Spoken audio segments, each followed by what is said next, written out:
بسم اللہ الرحمن الرحیم ایاک نعبد و ایاک نستعین۔ میرے پاکستانیوں، آج میں نے آپ سے 3-4 باتیں کرنی ہیں، لیکن میں سب سے پہلے جو اپنی بات کا آغاز کرنا چاہتا ہوں وہ میں نے جس چیز کے اوپر فیصلہ کیا ہے کہ نیب چیئرمین کے اوپر میں 15 ارب روپے کا آج ہرجانہ اس کے اوپر ڈال رہا ہوں اپنے وکیل کے ذریعے۔ میں نے اس کو لیگل نوٹس بھجوایا ہے اور میں آپ کو صرف موٹی موٹی بات بتانا چاہتا ہوں کہ میں نے یہ کیوں کیا ہے۔ اس آدمی نے سب کچھ بدنیتی پہ کیا۔ اس نے میرے فنڈامنٹل رائٹس، میرے جو بنیادی حقوق جو میرا آئین دیتا ہے، اس کی خلاف ورزی کی۔ اس نے نیب کے قانون توڑے مجھے پکڑنے میں، اور اس صرف ہرجانہ نہیں کر رہا، میں اس کو کمپلینٹ کروں گا سپریم جوڈیشل کاؤنسل میں اس کا۔ میں صرف آپ کو موٹی موٹی چیزیں بتاتا ہوں کہ اس نے کیا کیا ہے۔ 28 اپریل کو، ذرا یہ غور سے سننا ہے، 28 اپریل کو فیصلہ ہوتا ہے کہ میرے اوپر یہ جو انکوائری کر رہے تھے اس کو انویسٹیگیشن میں تبدیل کرنا ہے۔ آپ سب کے لیے سمجھنا یہ ہے کہ جب انکوائری سے انویسٹیگیشن میں تبدیل ہوتی ہے تو پہلے میرے سے پوچھا جاتا ہے کہ مجھے انکوائری رپورٹ دکھائی جاتی ہے کہ میرے خلاف کمپلینٹ ہے کیا اور یہ کیوں تبدیل کیا جا رہا ہے انویسٹیگیشن کے اوپر۔ مجھے کوئی اس کا علم نہیں ہوتا، بلکہ 30 اپریل کو اس کے 2 دن بعد اخبار میں رپورٹ آتی ہے، کسی اخبار میں لکھا ہوتا ہے کہ جی انکوائری انویسٹیگیشن سے گئی۔ میرے وکیل نے فوری طور پہ اسلام آباد ہائی کورٹ کہا کہ جی کیا، ہمیں تو پتہ ہی نہیں ہے اس کا۔ لیکن ذرا آپ دیکھتے رہیں کہ 28 سے جب مجھے پتہ ہی نہیں ہے کہ انکوائری کیا ہے، میرے پاس رپورٹ ہی نہیں ہے، انکوائری کی رپورٹ میرے پاس پہلی دفعہ آتی ہے جب یہ مجھے جیل میں ڈالتے ہیں۔ یہ نیب کے قانون کی خلاف ورزی ہے۔ اب بدنیتی دیکھیں کہ 28 کو وہ انویسٹیگیشن کرتے ہیں، 1 مئی کو میرا وارنٹ نکل جاتا ہے، 3 دن کے بعد میرا وارنٹ نکل جاتا ہے، اور وارنٹ بھی اس دن نکلتا ہے جس دن پبلک ہالیڈے ہوتا ہے، 1 میں پبلک ہالیڈے ہوتا ہے۔ 8 دن پتہ نہیں چلتا کہ میرا وارنٹ ہے، چھپا لیتے ہیں وارنٹ کو، اور پھر اس کو مجھے عدالت میں جب بیٹھا ہوتا ہوں، اسلام آباد کی عدالت میں جب بیٹھا ہوتا ہوں، تو تب پتہ چلتا ہے کہ میرے اوپر اٹیک ہوتا ہے رینجرز کا۔ پولیس کیوں نہیں؟ رینجرز آپ تب استعمال کرتے ہیں جب کوئی بہت بڑا مجرم ہو، جب کوئی وہ دہشت گرد ہو، یا جب اسے کوئی خطرہ ہو۔ میں تو جب اسلام آباد 9 تاریخ کی صبح کو نکلا تھا، میں نے ویڈیو ریکارڈ کی تھی کہ اگر آپ نے مجھے پکڑنا ہے تو آپ مجھے وارنٹ دکھائیں اور مجھے پکڑ لیں۔ وہ کوئی ڈرامے نہ کریں جو میرے گھر پہ باہر آ کے انہوں نے کیا۔ اس کے باوجود رینجر سے مجھے پکڑا، توڑ پھوڑ کی گئی، میرے سر پہ ڈنڈا لگا، لوگوں کو مارا، خون نکلا لوگوں کے۔ سٹاف جو تھا اس کو انہوں نے مارا، جو وہاں بیچارہ رجسٹری آفس کا سٹاف تھا۔ اور پھر جس طرح مجھے وہ لے کے گئے، ساری دنیا میں وہ تصویریں گئیں کہ جس طرح کوئی کوئی مجرم کو، دہشت گرد کو پکڑ کے لے کے جا رہے ہیں۔ یہ سارا نیب چیئرمین کے آرڈرز کے اوپر ہوا۔ اب یہ دیکھیں، سیکشن 24 جب آپ اریسٹ وارنٹ کرتے ہیں نیب میں، تو یہ 4 چیزیں ہونی چاہیے آپ کو اریسٹ کرنے سے پہلے، کہ یہ 4 وجوہات ہونی چاہیے جس کی وجہ سے وہ آپ کو اریسٹ کرتے ہیں۔ نمبر 1 کہ بار بار مجھے نوٹسز گئے ہوں اور میں اس کا جواب نہ دوں۔ مجھے نوٹس ہی نہیں کسی نے بھیجا تو میں جواب کیا دیتا؟ تو پہلا غلط۔ دوسرا کہ میں مفرور ہوں، کہ میں بھاگا ہوا ہوں۔ میں عدالت کے اندر بیٹھا ہوا، میں مفرور کیسے ہوں؟ میں تو ہائی کورٹ کے اندر بیٹھا ہوا تھا، وہ بھی غلط۔ تیسرا کہ میں ایویڈنس کو چینج کر رہا ہوں۔ ایویڈنس ساری گورنمنٹ کے پاس پڑی تھی، القادر کی ساری ایویڈنس، یا وہ این سی اے والی، وہ ساری ان کے کیبنٹ پہ پڑی تھی، اور یا انہوں نے ساری القادر کی ساری چیزیں منگوا لی تھی، وہ ان کے پاس پڑی تھی۔ تو میں نے ٹیمپر کیسے کرنا تھا؟ یعنی میں نے اس کو چینج کیسے کرنا تھا، تبدیل کیسے کرنا تھا؟ اور پھر بار بار ایک چیز کرتا جائے آدمی، ریپیٹ کرتا جائے ایک جرم، پھر اٹھاتے ہیں۔ تو ان چاروں میں سے بتائیں کہ کون سی میں نے غلطی کی تھی جو مجھے انہوں نے ایک دہشت گرد کی طرح جس طرح مجھے انہوں نے اٹھایا ہے. یہ چاروں ایک پوائنٹ بھی نہیں میٹ کر رہا تھا.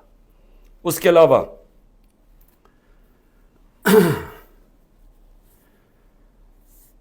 جس طرح انہوں نے مجھے اٹھایا، میں اس لیے ہرجانہ کر رہا ہوں کہ انہوں نے ساری دنیا میں خبر گئی کہ عمران خان کو کرپشن کیس پہ اٹھا لیا. اب یہ یاد رکھیں کہ شوکت خانم کے لیے اور نمل یونیورسٹی کے لیے میرے نام پہ، میری کریڈیبلٹی پہ 10 ارب روپیہ ہر سال اکٹھا ہوتا ہے. اور اس کے علاوہ جو کراچی کا ہسپتال بن رہا ہے وہ 30 ارب کا ہے. یہ تیسرا ہسپتال ہے. اور پھر نمل یونیورسٹی کی ایکسپینشن ہو رہی ہے، اس کے لیے پیسہ اکٹھا کر رہا ہوں. تو ایک آدمی کی جب ساری دنیا میں آپ نے اس طرح غیر قانونی طور پہ کیا تو ساری دنیا میں پیغام کیا گیا کہ عمران خان کسی کرپشن میں ملوث ہے، اور اس کی وجہ سے متاثر ہو سکتی ہیں یہ اربوں روپے کے جو میں ہر سال پیسے اکٹھے کرتا ہوں. اس لیے میں نے اس کے اوپر ہرجانہ کیا ہے، اور اسی لیے میں صرف یہاں نہیں، میں سپریم جوڈیشل کاؤنسل میں اس کی کمپلینٹ کروں گا. یہ بدنیتی کے اوپر ہوا، یہ چھپا کے انہوں نے کیا، یہ پہلے سے پلان تھا. یہ انہوں نے مجھے ذلیل کرنے کے لیے کیا ساری دنیا کے سامنے. آرام سے بھی اٹھا لیتے، پولیس آ کے مجھے پکڑ کے لے جاتی، وارنٹ دکھاتی. میرے پاس کون سی وہاں کوئی فوج تھی یا لوگ تھے؟ تو آخر میں اس چیز کے اوپر میں صرف یہ کہنا چاہتا ہوں کہ یہاں سے پری پلان بنا ہوا ہے کہ کسی نہ کسی طرح عمران خان کو پکڑ کے تو جیل میں ڈالو، تو راستے سے ہٹا دو. یہ پوری تیاری ہے. 150 کیسز ہیں، اور اب یہ حالات ہیں کہ اتنا پریشر ڈالا ہوا ہے انہوں نے کہ میرے وکیل گھبرانا شروع ہو گئے ہیں. پہلے تو انہوں نے سارے کارکن پکڑ لیے ہمارے، اور میں خاص طور پہ وہ 10,000 کارکنوں کے اوپر آج بھی میں اپیل کرتا ہوں، ساری ہیومن رائٹس آرگنائزیشن کو میں اپیل کرتا ہوں کہ اتنا بڑا ظلم ہے کہ ان کو جیلوں میں بند کیا ہوا ہے، ان کو دہشت گردی کے اوپر رکھا ہوا ہے. اس کے لیے ایک شناخت پریڈ ہوتی ہے، اس کے لیے لازمی ہوتا ہے کہ آپ ان کو پروڈیوس کریں. وہ کہتے جی ہمارے پاس عملہ ہی نہیں ہے. وہ شناخت پریڈ ہوتی ہے، اس کے اوپر لے کے ہی نہیں آتی پولیس. ججز آرڈر کرتے ہیں وہ لے کے نہیں آتے، ججز کے آرڈرز وائلیٹ کرتے ہیں. اور پھر کئیوں کو اٹھایا ہوا ان کو پریزنٹ ہی نہیں کر رہے کیونکہ اوپر کیس ہی نہیں لگا رہے تاکہ ان کو عدالت بھی نہ لے جانا پڑے. لوگوں کو بند کیا ہوا ہے چھوٹے کمروں میں، گندے حالات ہیں اس کے اندر، کئیوں کے اوپر تشدد کیا جا رہا ہے. میں سارے پاکستان کے اندر دیکھیں، میں اس وقت سب پاکستانیوں سے اپیل کرتا ہوں کہ یہ جو ہو رہا ہے یہ یاد رکھیں کہ یہ ملک کو ادھر دھکیلا جا رہا ہے. وہ اس ملک کے اندر نفرتیں پیدا کی جا رہی ہیں. ایسی نفرتیں پھٹتی ہیں ملک میں جب تک ایک پولیٹیکل پارٹی منظم رہتی ہے. ہم کوئی کسی قسم کا ہم نے آج تک 27 سال میں انتشار نہیں کیا. 9 مئی کو میں پھر سے ریپیٹ کرتا ہوں کہ سب کنڈیم کرتے ہیں سارے. کوئی پاکستانی نہیں ہے جو وہ سمجھتا ہے کہ جو جلانا کیا، جو آرسن کی گئی، جو بلڈنگ جلائی گئی، یہ خاص طور پہ یہ جو کور کمانڈر کا گھر، سب اس کی مذمت کرتے ہیں. لیکن کیا کوئی تحقیقات انڈیپینڈنٹ نہیں ہونی چاہیے؟ اور کیا کوئی یہ نہیں کوئی آج تک کسی سے پوچھا کہ جو 25 لوگوں کو ڈائریکٹ گولیاں ماری گئی تھی، نہتے لوگوں کو، کیا ان کو کوئی والی وارث نہیں ہے؟ کوئی پوچھے گا نہیں کہ انہوں نے کیا غلطی کی تھی؟ سب نہتے تھے، سب جو مارے گئے ہیں. یہ حالات ہیں آپ کے اتنا خوف پیدا کر دیا ہے کہ وہ لوگ سامنے ہی نہیں آ رہے. ہم لوگوں کو جب کہتے ہیں کہ ہم نے آپ کو کمپنسیٹ کریں گے، ان کی فیملیز کو، کوئی غریب لوگ تھے، ایک بیچارہ سارا گھر سنبھالتا تھا، اس کو گولی مار دی.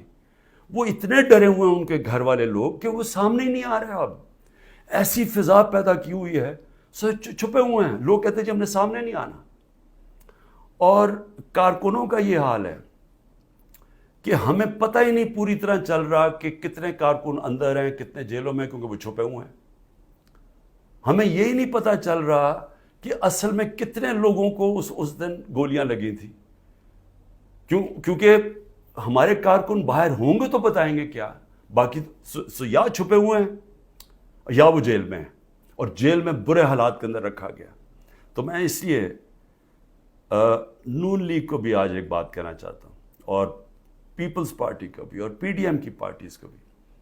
دیکھیں یہ جو ہو رہا ہے نا، یہ یاد رکھیں کہ میں اس ملک کی اسٹیبلشمنٹ کو 27 سال سے میرا واسطہ پڑا ہے. آپ کو پتہ بھی نہیں چلے گا جب یہ بند کمرے میں پلان اے سے پلان بی پہ جائیں گے، آپ کو پتہ بھی نہیں چلے گا. تو جو آج آپ چپ کر کے یہ دیکھ رہے ہیں، یہ ظلم جو ہو رہا ہے، یہ آپ یہ سمجھ جائیں کہ یہ جب چینج ہوگا، کیونکہ چینج ہونا ہے، کیونکہ گورنمنٹ تو فیل ہو گئی ہے، اکانومی گر گئی ہے. آج جو ڈالر جس مارکیٹ کے اندر اوپن مارکیٹ میں 314 روپے کا ڈالر نہیں مل رہا، کیوں نہیں مل رہا؟ کیونکہ کسی کو سب کو اعتماد ہی اٹھ گیا اکانومی سے. تو اگر یہ حالات ہیں اور پہلے ہمارے پر سے یہ سب شور مچا رہے تھے 24%، ہماری 12% انفلیشن تھی. مہنگائی ہمارے زمانے میں 12.4% تھی. مہنگائی مارچ ہو گئی تھی. سارے ٹی وی شوز کے اوپر لوگوں کے پاس جاتے تھے، جی بتائیں کتنی مہنگائی ہے. آج کے فگرز مہنگائی کے 38% مہنگائی ہے، 3 گنا سے زیادہ ہے. اور آج جو حالات ہیں لوگوں کے، نہ مہنگائی کنٹرول ہو رہی ہے، فیکٹریاں بند ہو رہی ہیں، بے روزگاری بڑھ رہی ہے. آگے انٹرنیشنل میڈیا کے لوگ، جو فائنانس کے لوگ ہیں، وہ سمجھ رہے ہیں کہ ڈیفالٹ کرنے جا رہا ہے پاکستان. ان حالات کے اندر یہ اگر آپ سمجھتے ہیں پی ڈی ایم والوں کہ آپ بڑی دیر بیٹھے رہیں گے یہاں، میں آپ کو یقین دلاتا ہوں کہ جب پلان بی بنے گا، ہو سکتا ہے آپ ادھر پھنس جائیں.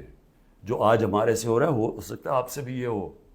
اور یہ مجھے یہ کہنا کہ جی ہمارے زمانے میں یہ ہوا تھا، اس سے بڑا جھوٹ کوئی بول نہیں سکتا. مجھے یہ بتائیں کہ ہمارے زمانے میں کب یہ ہوا تھا؟ کتنے لوگوں کو تشدد کیا گیا جیل میں؟ کتنے گھر توڑ کے اندر گھس کے عورتوں کے سامنے اٹھا کے لے گئے؟ اگر وہ آدمی نہیں ملا تو ان کے رشتہ دار اٹھا کے لے گئے. کتنے گھروں میں ایسے ہوا تھا؟ مجھے یہ آج تک بتائیں کہ ہم نے کتنے دہشت گردی کے کیسز کیے تھے.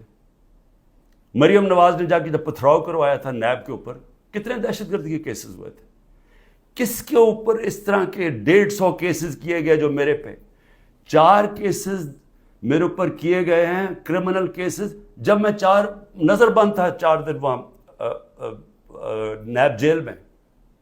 تو جس طرح کی یہ آپ حرکتیں کر رہے ہیں اور یہ ہونے دے رہے ہیں حرکتیں، اور یہ کہہ کہ جی ہمارے زمانے میں یہ ہوتا تھا، یہ سمجھ جائیں کہ یہ بڑی جلدی چینج ہو سکتا ہے. یہ ابھی آپ بڑے خوش ہیں کہ جی تحریک انصاف، اس لیے نہیں کہ ہم نے آپ سے کوئی ظلم کیا تھا. میں پھر سے ریپیٹ کرتا ہوں، 95% کرپشن کے کیسز اب پہلے آپ کے زمانے میں بنے ہوئے تھے. اسحاق ڈار آپ کے زمانے میں بھاگا، نواز شریف کے بیٹے آپ کے زمانے میں بھاگے.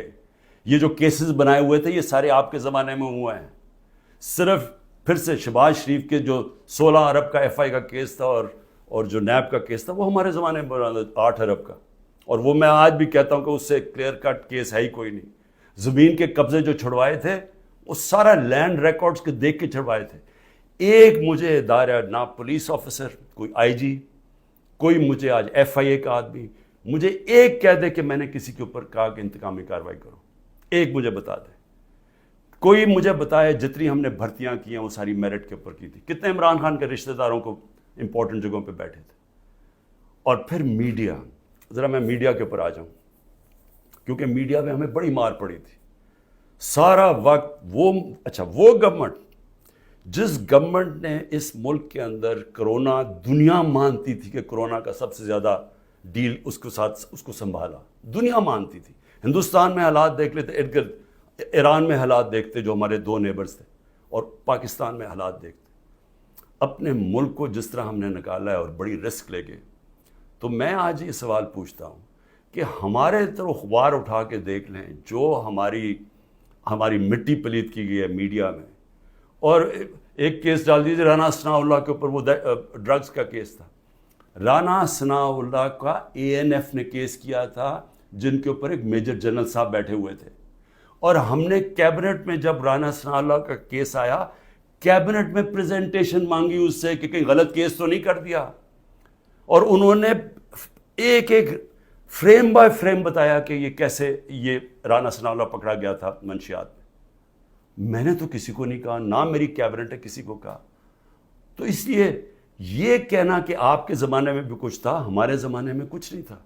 اور میں آج آپ کو آگے بھی بتا دوں کہ الیکشن جب ہوں گے، یہ میری آج پیشن گوئی مان لیں، جو مرضی کر لیں آپ، جتنا تحریک انصاف نے انشاءاللہ. تو جب ہم آئیں گے، میں آج آپ کو انشاءاللہ ہم جب آئیں گے، میں آپ کو ابھی بھی یہ کہتا ہوں، میرے سے جو کیا ہے میں تو ان کو معاف کر دوں گا. مجھے قتل کرنے کی جنہوں نے کوشش کی میں معاف کر دوں گا، کیونکہ میں جو امتی ہوں وہ نبی صلی اللہ علیہ وسلم کا ہوں، اور انہوں نے اپنی ذات کے اوپر ہمیشہ معاف کر دیتے تھے. تو میری ذات کے اوپر جو بھی چیزیں میں معاف کر دوں گا. جو میرے گھر میں ہوا، میری بیوی اکیلی گھر میں، جس طرح گھر میرا توڑا گیا باہر سے، جس طرح اٹھا کے لے گئے، مارا لوگوں کو میرے گھر میں آ کے، میرے گھر کے اوپر جو حملے کیے گئے، جب میں تو معاف کر دوں گا. لیکن مجھے بتائیں کہ جن لوگوں کے اوپر اس وقت تشدد ہوا ہے اور ہو رہا ہے، وہ جب نکلیں گے، یا جو اعظم سواتی سے ہوا، یا جو شہباز گل سے ہوا، کیا وہ معاف کریں گے؟ کیا یہ جو عمران ریاض کو اٹھایا، یا جو ارشد شریف، یہ جس طرح اس کی کیا فیملی معاف کرے گی؟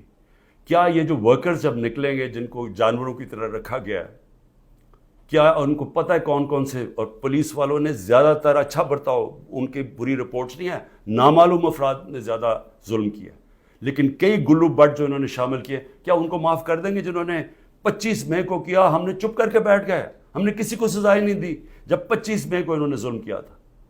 تو کیا اب ہم معاف کر دیں گے؟ یہ جو ورکر جب نکلیں گے وہ ڈیمانڈ نہیں کریں گے کہ جن سے ظلم کیا گیا؟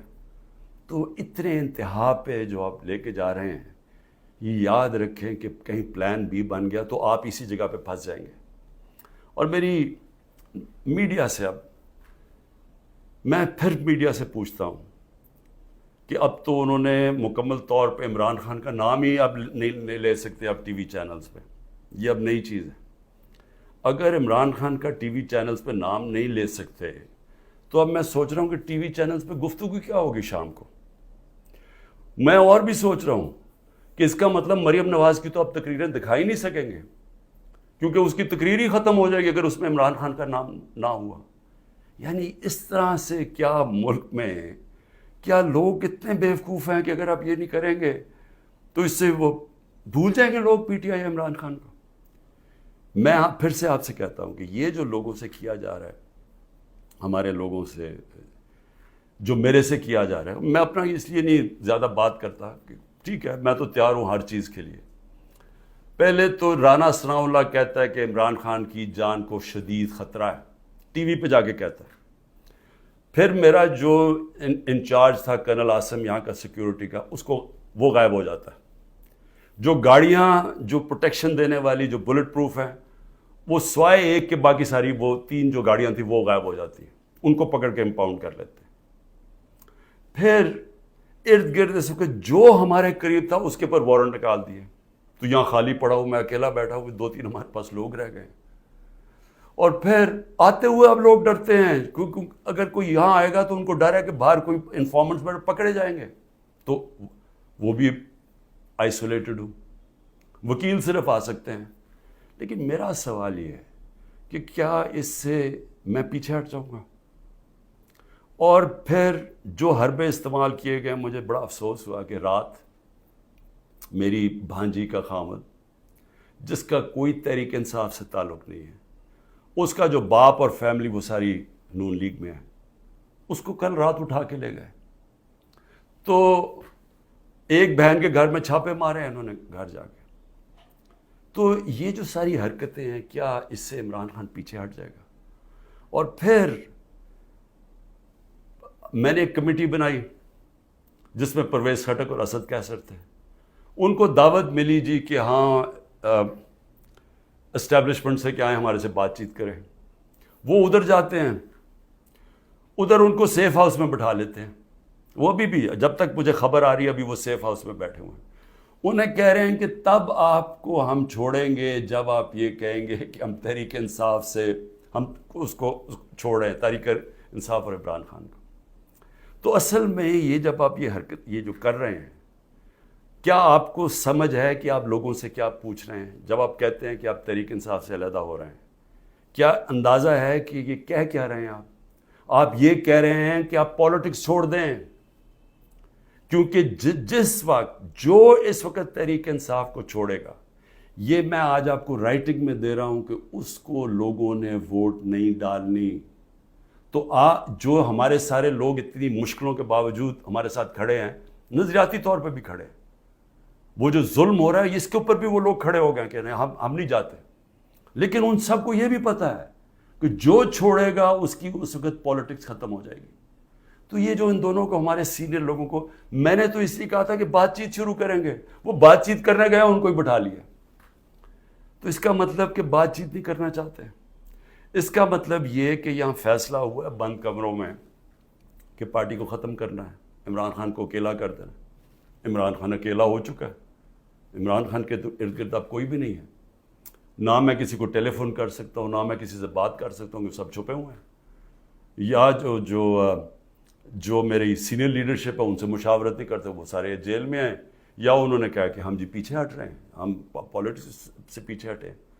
تو کیا میں سوال یہ پوچھتا ہوں کہ چلیں عمران خان کو تو آپ نے آئسولیٹ کر دیا، کیا یہ پاکستان میں اس کی بہتری ہو رہی ہے؟ یہ ہمارا ملک کے لیے بہتر ہے؟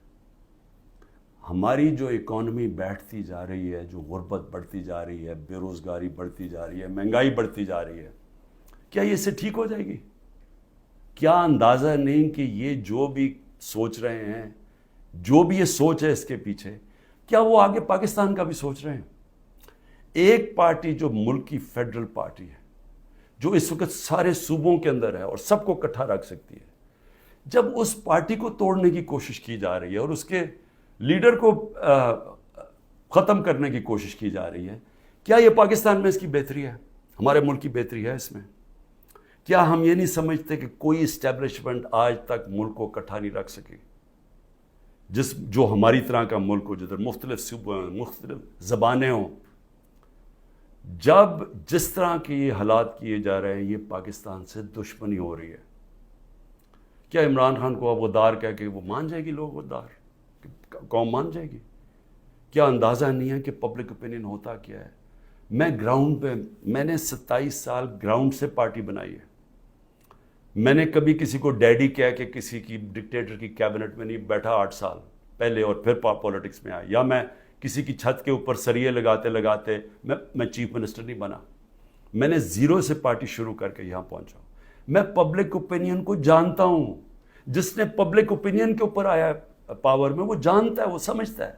میں اس لیے آپ کو کہہ رہا ہوں کہ یہ جو آپ کر رہے ہیں، اس سے پارٹی کمزور نہیں، پارٹی طاقتور ہو رہی ہے، کیونکہ پبلک جڑتی جا رہی ہے اس کے ساتھ. اور لیکن کمزور پاکستان ہو رہا ہے، ہمارے ملک کو کمزور کیا جا رہا ہے.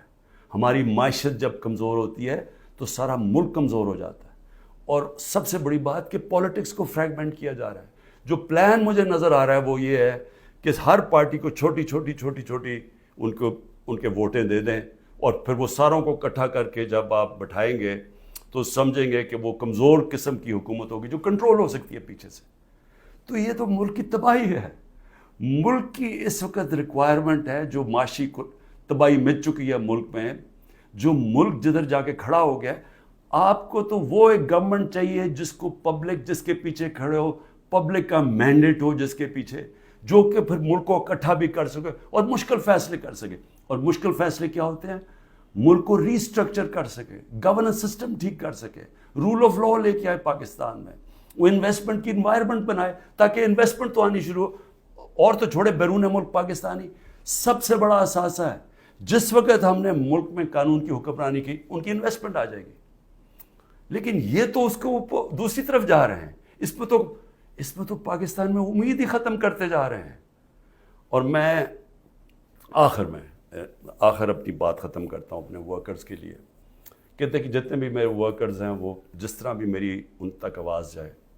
مجھے پتہ مشکل ہے وقت، چن کے ہر تھانے کو حکم دیا گیا کہ پی ٹی آئی کا کوئی کارکن ہے تو اس کو پکڑو یا اس کو دباؤ یا اسے کہو اپنی وہ کہے کہ جناب میں آج پاکستانی فوج کے ساتھ کھڑا ہوں اور میں تحریک انصاف چھوڑ رہا ہوں. ہم سارے پاکستانی فوج کے، میں بار بار کہ ہم سب فوج کے ساتھ کھڑے ہیں، کون نہیں کھڑا ہوگا اپنی فوج کے ساتھ جس نے آپ کی ملک کی حفاظت کرنی ہے؟ لیکن یہ ایک آڑ لے کے کہ جی وہ 9 مئی کو پاکستان تحریک انصاف کو ایک بالکل ایک اس کے اوپر پورا کریک ڈاؤن کر دو اس کا بہانے میں، تو میں اپنے سارے کارکنوں کے صبر کریں، مشکل وقت ہے، آپ کے لیے مشکل وقت ہے، میرے لیے سب سے زیادہ مشکل وقت ہے۔ مشکل وقت کیوں ہے؟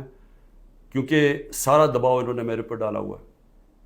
تو جب تک میں کھڑا ہوں، جب تک یہ سارے حربے استعمال کر رہے ہیں مجھے پکڑنے کے، کوئی نہ کوئی کیس میں تو پکڑ ہی لیں گے کیونکہ اتنے زیادہ کیسز ہیں، اور اگر میرے وکیل اب ڈرنا شروع ہو گئے ہیں تو میں خود تیاری کر رہا ہوں کہ میں خود ہی پھر مجھے اپنے کیسز عدالت میں جانا پڑے گا، لاء پڑھنے کی بھی اب کوشش کر رہا ہوں۔ سمجھ بھی ویسے میں نے اتنی دفعہ عدالتوں کے چکر لگائے ہیں کہ میں کافی سمجھ بھی گیا ہوں کہ قانون کیا ہوتا ہے، تو میں وہ بھی تو لگ تو ایسے رہا کہ وہ وکیل بھی آخر میں چھوڑ جائیں گے، لیکن عمران خان جب تک زندہ کھڑا رہے گا اپنے ملک کی حقیقی آزادی کے لیے۔ اور میرے کارکنوں، آپ اس کو پالیٹکس نہ سمجھیں، آپ ایک دن دنیا کہے گی کہ یہ وہ لوگ ہیں جو کھڑے تھے پاکستان کی حقیقی آزادی کے لیے اور انہوں نے قربانیاں دی اپنے ملک کو آزاد کرنے کے لیے۔ پاکستان پائندہ باد۔